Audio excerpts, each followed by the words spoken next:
ঈদে ঘরমুখো মানুষের যাত্রা স্বস্তিদায়ক করতে সরকারের আন্তরিকতায় ঘাটতি ছিল, এমন অভিযোগ করেছেন বিএনপির সিনিয়র যুগ্ম মহাসচিব রুহুল কবির রিজভী। দুপুরে নয়াপল্টনে বিএনপির কেন্দ্রীয় কার্যালয়ের সংবাদ সম্মেলনে কথা বলেছেন তিনি। সরকার আগে থেকে ব্যবস্থা নিলে সড়কে এমন দুর্ভোগ হতো না।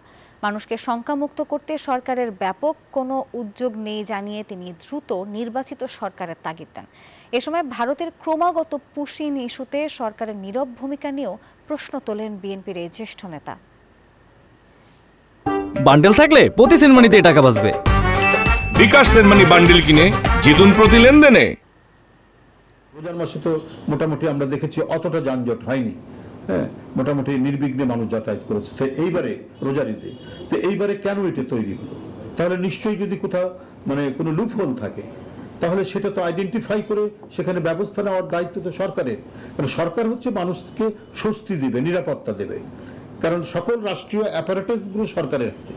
সুতরাং যে কোথায় যানজট হতে পারে, কোথায় বটলনেক হতে পারে, এটা তো হচ্ছে সরকার দেখবে, এবং সরকার দেখে আগে থেকেই সে ব্যবস্থাগুলো নিলে আজকে এই দুর্ভোগগুলো হতো না।